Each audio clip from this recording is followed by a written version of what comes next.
welcome to PlayPianoToday.com. This piano lesson video is titled Power Fingers, Chapter 3.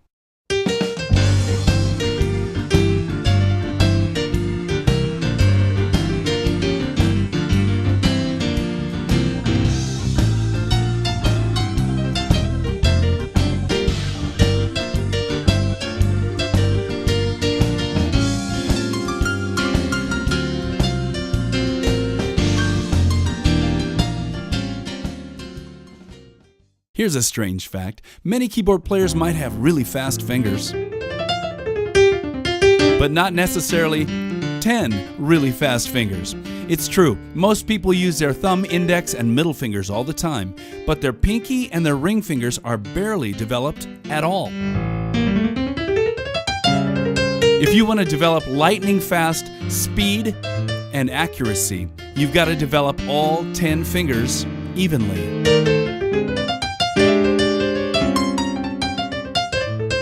That's exactly what we're going to look at today. Now, the thing that started me down the road on this lesson was kind of a bummer for me. I went to do a gig, and the music was kind of outside my box. You know, I love to do rhythm and blues and jazz, but this was kind of a country barn-burning hoedown kind of thing. If you've ever listened to some really good flat pickers, these folks are like virtuosos, playing unending phrases of eighth notes that go on all night. Stuff like this. And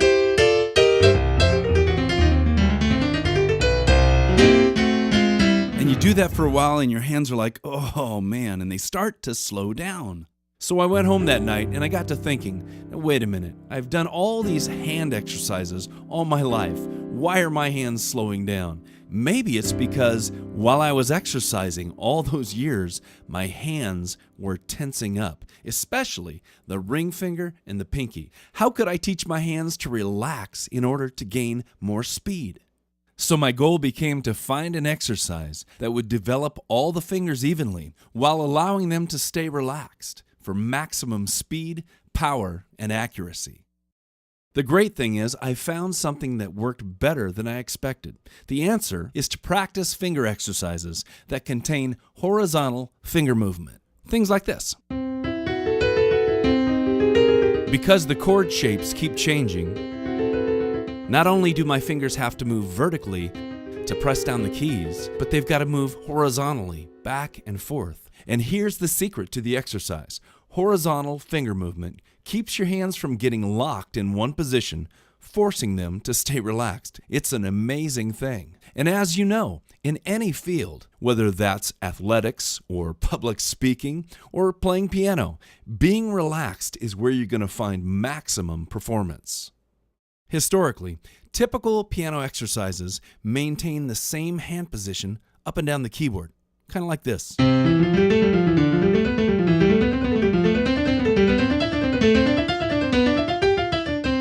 And that's good. There's a lot of benefits to that.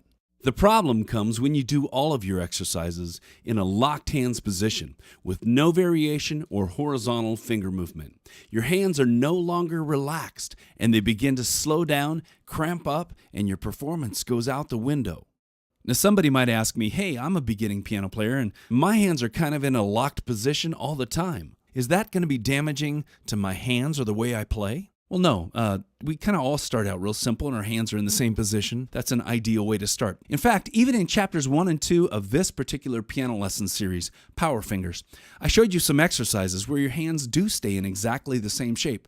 And again, that's where beginners need to start. But now we're moving into advanced levels of speed, power, and accuracy. And your hands have to be relaxed to get to this level of performance. Let's dig into the exercise itself. Let me play just a little bit of it for you. Don't be afraid of the big, luscious chords in this exercise. I mean, if we have to play exercises anyway, we might as well be playing chords that sound fantastic. Later in the video, I'll show you how to download a chart I've put together that will show you exactly what to play.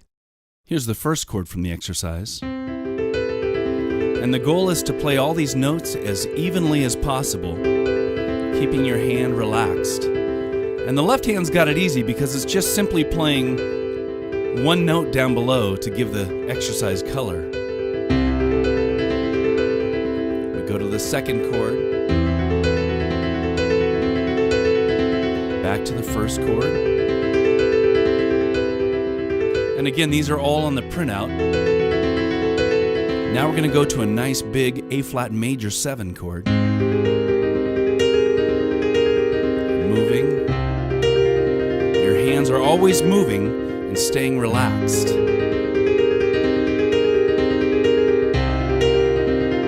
Now the whole hand is going to move and stretch out.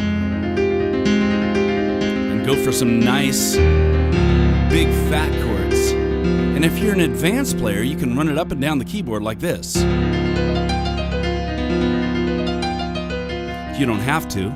It's very effective just to do it right in place. And all the while, your hand is relaxed and learning to increase in speed, power, and accuracy. It's an awesome process.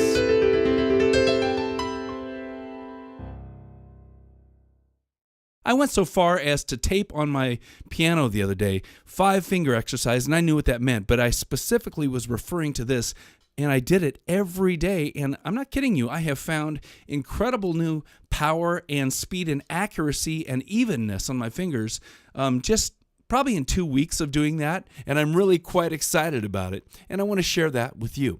Now let's dig into the chords specifically. This has just been an overview of the lesson. The full version contains detailed explanations of the entire exercise. In addition, the full lesson goes through alternate chord changes, which are important to get under your hands, as they will introduce finger and hand movement that's completely different from the first set of chords that we've studied so far. Also, the full version of this lesson contains the full chord chart that will show you all of the notes in crystal clear detail so that you can quickly get this lesson into your daily routine, and that's so important. My name is David Sprunger. I'm sure enjoying putting these together for you. I hope you're enjoying them and smiling as you play. Now you know what to do. Go practice. In this website, there's a wealth of online piano and keyboard lessons that you can dig into right away, including this lesson.